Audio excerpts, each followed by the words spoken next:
Greetings and welcome to our Black Gay Diaspora podcast. I'm your host, Eric, coming to you from Gaborone, Botswana. Very excited to be joined today by George M. Johnson, American author, journalist, and activist. Writing for publications like Teen Vogue, Entertainment Tonight, NBC, The Root, BuzzFeed, Essence, Ebony, and The Griot. George is an Emmy-nominated, award-winning New York Times bestselling author known for 2021's We Are Not Broken, 2020's best-selling memoir manifesto All Boys Aren't Blue, and their new book, Flamboyant, The Queer Harlem Renaissance I Wish I'd Known. Great title. Illustrated by American fine artist Charlie Palmer, their latest work of 14 essays is a celebration of the writers, performers, and activists from the 1920s Black America Renaissance, Harlem Renaissance, whose sexualities have been obscured throughout history. I read All Boys Aren't Blue, also illustrated by Charlie Palmer, not long after its April 2020 publication date. In 2021, American Library Association's Office of Intellectual Freedom named it third most banned and challenged book in the U.S. In 2022 and 2023, it became the second most banned book in the country. I discovered George several years ago when they were frequent panelists on the Grapevine TV. Their intellect and commitment to being themselves was a standout for me as a regular viewer. For their work fighting book bans, the National Coalition Against Censorship honored George with its Free Speech Defender Award. Time magazine named them one of the 100 next most influential people in the world. Congratulations. Thanks to Rachel Jensen for connecting us. I look forward to discussing Flamboyants and learning more about George and how they use their intellect, talents, and experiences to shine as a Black queer creative, all while educating and being there for others. Hello, George, and welcome. How are you? I'm well. How are you? That's such an introduction. I hate hearing my intro. I'd be like, damn, I've done so much and feel like I haven't done enough. Oh, wow. So I mentioned that I am calling currently where I'm at in Botswana. Where are you calling from? We're in New York City tonight. I live in LA now, but my book tour starts tonight in New York City, about maybe 30 minutes from where I grew up in Plainfield, New Jersey. So super excited to be back on the East Coast. And we're recording on a Monday. You just said that the book launch is happening this evening. How's your day been so far? It's been cool. It's just been busy. It's just been like trying to coordinate last minute things. I still have an article I need to turn in to the HuffPost. And I know my editor, Raj, is going to text me like, I know you got a book coming out, but I need you to send this article in. You know, it's like work doesn't stop, even when you have a tour going on. I'm literally editing the fourth book that comes out next year. So work doesn't stop for me. I'm always doing work within work. So, well, congratulations on this new book, Flamboyants. Can you tell us about the book? Yeah, the book is about the Harlem Renaissance, one of my favorite time periods just in Black history, Black queer history. But my first two books were memoirs. So they were about me, my family, the dynamics of my family, my lived experiences. And I wanted to do something that kind of went back in time to tell other people's stories. I feel like as someone who has become a hero for young adults today, it made me reflect upon the fact that I didn't have heroes growing up. And I wanted to restore those people who should have been my heroes. I learned about several of these people without knowing that they were queer, without knowing that they were facing many of the struggles that I was facing as a young adult, and also without knowing that they had laid a blueprint for me that I should have been privy to. And I wasn't privy to it because their queerness was always left out of the story. To me, they're like the Avengers. That's why I call them like the Flamboyants. Like they're flamboyants with a S, not with a C. Like they were the dopest people in Black community and really set us up for all of the culture, creativity, the music, the arts, the writing, everything, right? Like they did everything. They touched on everything. And so when we look at who our stars of today are, we have to be very, very grateful for those people that came between the 1920s and the 1930s that really laid the groundwork for us to be able to be who we are today. Very much so. And I like the way you put that. Of course, you've had a lot of success and a lot of accolades, but you're still young. But you're already thinking about how to influence the next generation, not only with your work, but with the work that came before us. And even for those of us who are old, well, myself, who are older, the book is just, I love that it's all put into one project, the way you did that. And it educated me because a lot of the names I knew, most of them, but some of them I didn't really know their story. And so as I was looking through it, I was like kind of embarrassed because I'm like, I know this name, but why didn't I know this person's story? So thank you so much for creating this body of work for us to have and to be proud of. Yeah. Of course, that is a very known part of American history, Black American history in particular. Why zero in on that time period? We know Stonewall, which I also still need to write about because it's a lot of incorrect stuff about that too. For me, it was like, I truly believe in the idea of Sankofa, the idea of like looking back to, those stories from the past in order to help us tell us where we need to go in the future. I felt that that would be like a great period to start because there is a lot of information, even though there's also not a lot of information, right? Like that's like one of those time periods where it's like we have what we have from that time period, which we're grateful for, but there probably was so much more that still should have been recorded. And I feel like that period kind of falls in an interesting space between Stonewall and slavery, right? Because that's really what it is when we're talking about queerness. It's like queerness has its moments that pop in history, Black queerness specifically. And it's like slavery, unfortunately, there wasn't a lot of things chronicled about the queer experience of slavery. There was almost like misinformation and disinformation about the fact of like how queerness always existed within our community. So it's like people almost like have like this unfounded notion to believe that there weren't queer slaves, right? We have some narratives from slavery. We don't have many queer narratives from slavery, like very, very few. And we don't even have many accounts from people who were actually slaves. The first time we really start to get accounts of our queerness is during the Harlem Renaissance, where it was heavily chronicled and it was heavily written about and talked about. And so I felt that was the best era for me to start with in this work that I really want to do. I really want to do the work of reclaiming our ancestry. And I felt this was the best place to start because these figures, some of them are known, some of them are unknown, but it was like a reintroduction of these people to the world. There are many different ways that from this book, we can continue to reintroduce these people to the world, which will allow us to expand forward to get to Stonewall, but also expand backwards to get to those untold stories, those unknown stories that we probably should be telling as well. And why these 14 particular historical figures? It's funny. I've gotten this question a couple of times and I'm like, because them was the only ones that we could verify were queer. Like what it really boiled down to was like, who can we like at least have enough stories about like from that particular part of the Harlem Renaissance? Because like not everybody in the Harlem Renaissance was queer. I focused on those who were queer because their lens was different. When we talk about Elaine Locke and like the real people, Zora and the people, no, like we are still talking about these people today. Like we are still living off of foundations that they built and they never got their proper due simply because they fell into a community that has never gotten its proper due, that's never been fully respected. And so I wanted to specifically tell their stories in a way that was different from what we've always seen. Highlight them, showcase them. Even like some of the songs, like when you think about like City Girls, which I talk about a little bit in the book, but like I'll Take Your Man or Salt and Peppers. It's like, well, there was somebody who said the same thing during the Harlem Renaissance. She just said it in a queer way.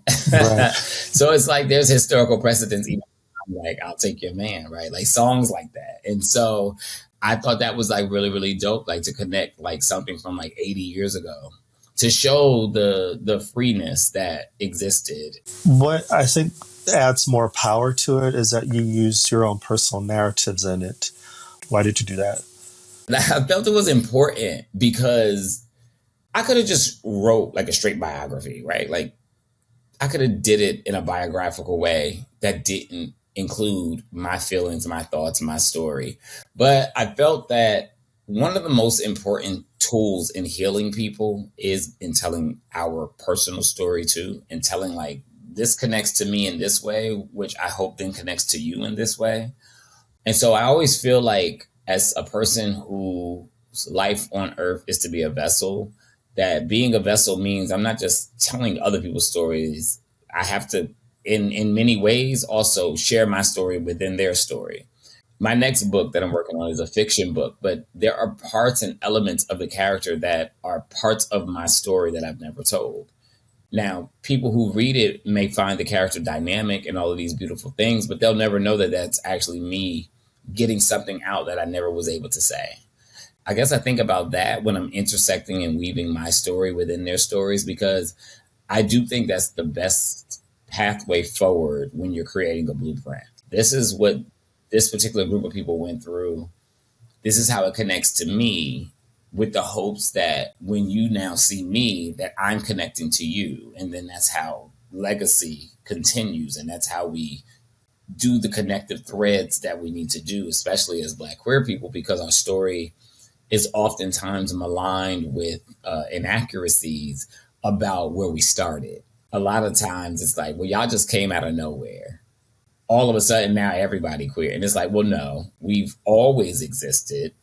We've never been allowed to connect the dots of our existence. But baby, be very clear, leave Western history out of it and just go into our diaspora history. And it's like, let's be very clear, like, deities and things, we didn't have terms for it then, but if we had the terms that we have now, there was a lot of queerness that got y'all to where y'all got to today.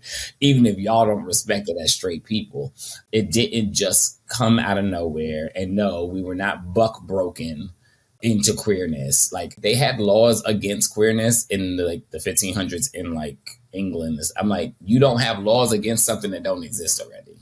So the notion that we just came out of nowhere has always pissed me off. And so I think that's why it was important for me to connect the dots of my story to their story. So then in the future, when I need to connect their story to a story from Africa, I can do it. There's a precedent that I'm setting that connects today to Stonewall, to the Harlem Renaissance, to enslavement, to Africa. And that's the ultimate goal for me. No, very much that. And the thing about the laws, I've heard that here on the continent is, we hear the rhetoric of it's a European affliction. And it's like, the laws wouldn't be in place if they didn't see something when they got here. Y'all just made that up. Like, 'cause that's not how that works. Speaking of history, this particular book, with February in the U.S. being Black History Month, how do you see, or how will you use this body of work to educate? I guess I'm excited and nervous. Okay. As a person whose books get banned, I don't know how well this is going to go over for Black History Month. Okay. I also feel like November 5th determined a lot of things in the United States. We have an election coming up. So I'm trying to be optimistic, and I'm trying to be optimistic and prepared at the same time, because it's like, whichever way this goes determines what my fight looks like, because they're already removing Black history from classrooms, right? So my fight is even harder now, because it's like, it's not just Black queer history or just queer history. Like, they're removing Black history from classrooms. So it's like, the fight already looks different, but I'm still excited about the fact that I get to introduce so many LGBTQ youth to these people, because I've written about how I felt about Black History Month. Growing up in America, our schools were integrated. So throughout the year, we would learn U.S. history and all these things. But Black History Month was very special to the Black kids in the public school.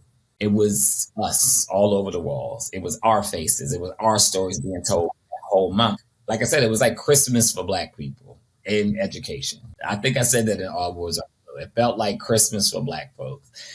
To be able to add this type of book that so many can get so much influence from, and just get like that nugget of information that makes you go a step further to learn even more about your community and your people and where you came from and what you've created and your legacy is super exciting.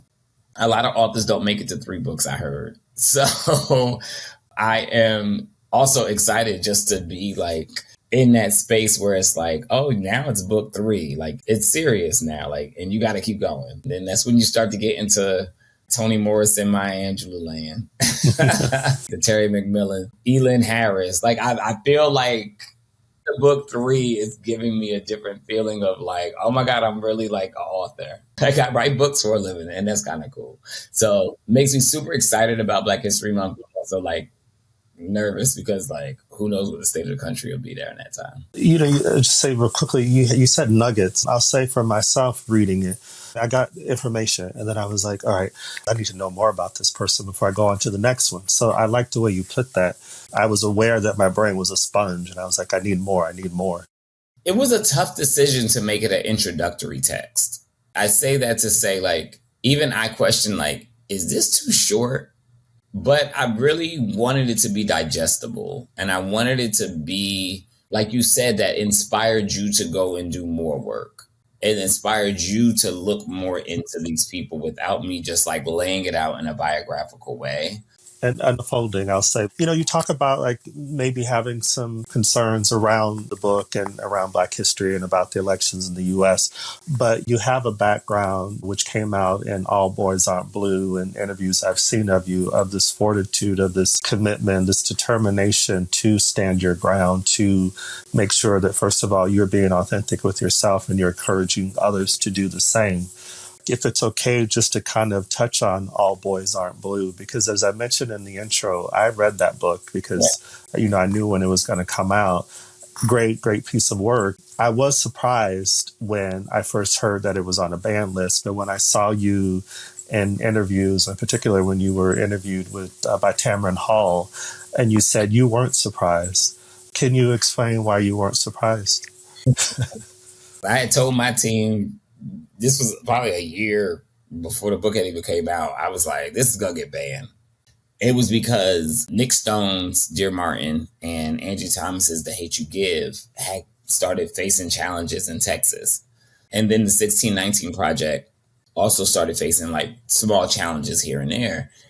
This was probably a year before All Boys Aren't Blue came out, but I knew what my book was talking about. I talk about all the things that are also in these books. So there's no way that my book is going to go unscathed. And so I just had to be prepared for it. It was hard though, like watching it and still going through it. Even as of this morning, my book has been pulled in more counties. Like I get Google alerts. And so it isn't easy because it's like my book is still being heavily attacked. And it's kind of interesting because it's like it went from 3 to 2 to 2. And literally I was just talking with my team this week because it's also Banned Books Week this week. I'm getting a lot of Google alerts about All Boys Aren't Blue. And I was like, I feel like it's going to creep up to number 1. I don't know how I'm going to feel if it ever gets to number 1 on that list. The book has been essential to saving a lot of people's lives. Like I get the messages from people. I've had people come up to me at book signings and say, like, you saved my life. This one guy was having ideations of suicide, came up to me at a book signing and literally was like, you probably don't even remember this, but I DM'd you after I started reading All Boys Aren't Blue and I was going to take my life that day. Mm-hmm. And you responded. And I had the most pleasant conversation with you about the book and everything. And he was like, just giving like the little bit of attention and words to me to let me know I was going to be okay in the book and everything. He was like, it saved my life. And he was like, and now 4 years later, I'm still here. It's moments like that that remind me of like why I do what I do, why I fight so hard to make sure that people can still read this book. I understand people's criticisms. I understand the whole notion of like, I don't want my child to learn this at this age or this or that or this or whatever. But it's like, we can't shield children from the actual world they live in. I knew the book was going to be banned because I knew I was telling the truth. And I knew my story was going to be one that was going to shake people, because one of the things I always say is like, when you write about a fictional character, and this is not a shot at fiction because I'm also writing fiction, but when you write about a fictional character and you are creating this story, What people say is, oh, that would suck if that happened to someone in real life, but this is a fiction story. When you write what I wrote, which was what actually happened to me, people have to then question how many times they've been the villain in someone's actual life. How many times they were the person that they're reading about who was the assaulter. That's hard for people to accept. In writing such a truthful narrative, I knew it would be banned because a lot of people, especially in this country, don't ever want to face the truth that they are the villain in someone else's story. So when they say ban, I mean, I understand it from hearing it, but what does that mean when they say we want to ban your book? What it means realistically is everything is a test, right? So when they say that they're like banning and challenging books, what they're really saying is like, we're removing these books from high school libraries. I see. Okay. They'll say that, well, that's not really a ban because you can still get it on Amazon, or you can still get it here. You can still get it at Barnes and Noble. But realistically, it is because we who understand the country that we live in, we fully understand that most people in the United States are poor and do not have the disposable income to spend $17.99 on a book. When your minimum wage in this country literally is still $7.25 an hour, and my book is $17.99, that's 2.5 hours of work. So most of these teens don't have that type of disposable income to get the books that are necessary for saving lives. And so we try to put them in public libraries, and we try to put them in high school libraries because it gives them free access. It gives them a resource center to learn about themselves, to learn about their identities. It really is a ban for certain students because certain students do not have that type of disposable income, certain families, certain parents. Essentially, though, the fear that we have is that this will not just stop at high school libraries, right? Everything is a test to see how much further we can go. And we've already seen where, because they couldn't remove the books from, let's say, all the libraries in Florida, you then make a don't say gay bill. So now you've essentially created a statewide book ban, because if you can't even use the word gay, that means every queer book cannot be even placed in a school system, right? So we know that ultimately it's not just about the books, that it's like, well, if we can get rid of the books, then we can also get rid of their rights here and their rights over here too, and their rights over here too. The book bans were an entry point to the decimation of human rights that most of us should have just had. And so that's kind of how it's all played out so far. Thank you for that, because I flashed back to when I was 14 years old and I was at the public library, and that's how I discovered James Baldwin. I know it's a book ban in the U.S., but the book has been translated so far into 6 languages, so that means it's already spread. They haven't been able to cap that. So how has that been, discovering that your book is global? That's been the most interesting thing, because I'm just a little small Black kid from Plainfield, New Jersey. Like, who would have thought that people in Poland would be reading my story, and people in France and people in Brazil, and my book is in several places or several countries in Africa. And so it's like, it's just been an amazing experience to see how universal my little story was. And I'm excited about it. Like, it still excites me to see that. And it still excites me because I'm sure there are still going to be more languages coming. Again, I think it's going to end up being number 1 on the ban list. So it's like 4 years later, it's still at the front of a lot of people's minds.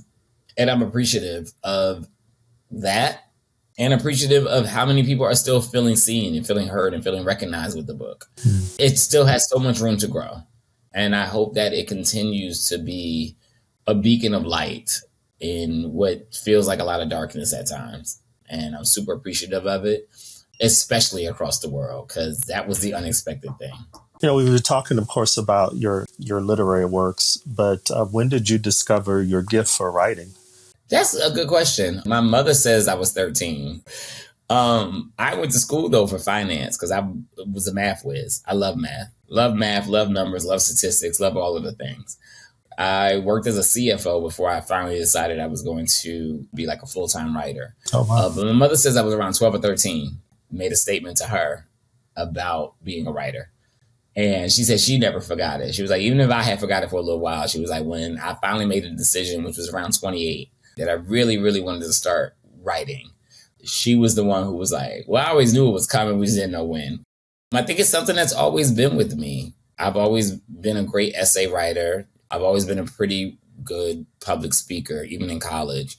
And my professors used to love it because they were like, you are the one person that's like, we know when you get up there to speak, it's going to be a good time. But it all goes together. And I just love that I chose this passion to fully go into. I'm truly grateful that even after the years of going through finance and banking and doing all the things that I was good at, that I actually finally leaned into what I was passionate about. Leaning into what I was passionate about, which was writing, has been one of the most transformative things in my life, because for years I was just doing what I was good at. I wasn't doing what I was passionate about. And I think the world got to see it too, because everybody knew I came from finance. I wasn't always a writer. And so they watched my transformation as a baby journalist into George M. Johnson, the author. I like that story. Probably a generation ahead of you, but I get it as a career. 28 can be old for some people, but you said, I'm still going to do what feels right for me. And you did it. And that's inspirational for a lot of us. And it was scary. Like, I was the chief financial officer at a multi-million-dollar nonprofit. Like, when I told my mother I was leaving my job, she was like, wait, what? Like, wait. Like, we have fought very, very hard for you to get here. But my mother always said, like, one thing about you, like, we all as a family know, like, when you making a move, we just got to trust you. You have always come out on top when you have made a very drastic change. Like, I lived in Virginia, then I moved to DC, then I moved to Brooklyn, then I moved to Jersey, then I moved to LA. So I'm the one. And so they always like, when you making a move, we just know to lean in. We just got to trust you, even if we be like, I don't know about this, but it all worked out the way it was supposed to work out. And I'm just grateful to be able to tell the stories that I get to tell. What I feel when you share that is that you're listening to the compass in the center of the chest. And it doesn't mean you know the answer, but you're trusting the intuition. I mentioned in the intro the grapevine. One of the things that you stood out to me is I remember the episode, it was a queer panel. It was at the beginning of it, and I don't remember what was said, but I liked the way you firmly but respectively course corrected the conversation. And I hear that in your interviews. I hear that in how you say your family sees that in you. Yeah. I believe what was said was welcome to the gay vine. Yes, that was it. Yeah. I did course correct it immediately because I was like, yes, this is a panel of queer people, but this is still the grapevine. And why does it have to change? Simply because our identities are the same when we still have the same intellectual prowess as anyone else. And we need to be very careful about how we box things for the benefit of other people who don't care. But yes, I do actually remember that because I remember people were like, oh. But I was always on the grapevine clocking something, so. I had the same reaction, but for me, within my own internal dialogue, at first I had to check myself and say, well, why am I uncomfortable that they did something that needed to be done? And so, again, it's an opportunity. I see that you were making sure things were handled, but it was also a way for those of us who saw it to say, oh, maybe I could do the same thing. Bringing back the memories. I love that platform. For me, it was amazing to see young Black professional intellectuals who were coming together to discuss. And what I loved about it, too, is there may have been differences of opinion, but there was always respect. I always say that entertainment educates. And what I see is going to influence how I feel about myself. Yeah. If it's okay, I just have a couple more questions, but maybe if we just get back to your tour. So how long is the book tour and what happens after this? So the tour is a little extensive because like we announced like 5 cities and then like, oh, you're not coming here? You should come here. And so we're in New York City and then Ann Arbor, Michigan, and then Naperville, Illinois, and then Kansas City, Kansas, and then LA, and then from LA to DC, and then from DC to Boston, from Boston to possibly Atlanta, But if not Atlanta, to Norfolk, Virginia. And then I have a couple more like dates in LA, and then Palm Springs, and then Miami throughout the entire month. It's spread out, but I have like several speaking gigs and other things. So it's just going to be a fun time. And then I have NCTE in November, the National Council of English Teachers. I'm one of the keynotes for that. So that's going to be a big moment for Flamboyants in November. So I'm excited. A proper book tour, it sounds like. I'll be on the road. Yeah, and All Boys Aren't Blue. It's how you got the Daytime Emmy nomination. You filmed it as a reading. How was it getting that project off the ground or transitioning that to a different medium? It was a beautiful experience. We worked with Nathan Hale Williams, who's a good friend, and me, Twiggy, the team came together, Amara Kennedy from AHF. It was a beautiful experience because like we were all stuck inside. So it was like, can we do something with this? Something cool, something different. And a lot of times what people don't realize is that when you have a book deal, you have what's called dramatic reading rights. Most people never use their dramatic reading rights, but I was like, well, I would use my dramatic reading rights. And the only time we could ever think about it was when Ta-Nehisi Coates did Between the World and Me with Angela Bassett and like all of them on HBO when they all narrated it.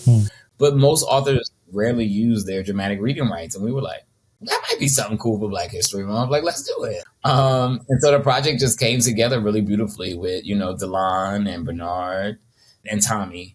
We had a great run at the film festivals, GLAAD Awards. Like, it just did something that none of us ever expected that it would do. But it also reminded us of the importance of, like, creativity doesn't exist in a vacuum. And sometimes we limit ourselves from the opportunity of possibilities when we don't think even bigger of a project. That's why I'm grateful that with that book, we were able to do that. But it also showed me that with every book I write, there's always another venue or another forum that it can be shared and the story can be told. Okay. And you also had Jennifer Lewis as a part of that. Yes, yeah. Which was fab. She did the voiceover for my grandmother. And I mean, she just loved the book. Like, she loved the story so much. And she was all in. Like, when she read about it and she was like, oh, I'm definitely doing this. And she was very clear. She was like, and if y'all ever turn it into a movie or a show, call me. We are working on the movie version of it, so we'll see. Okay.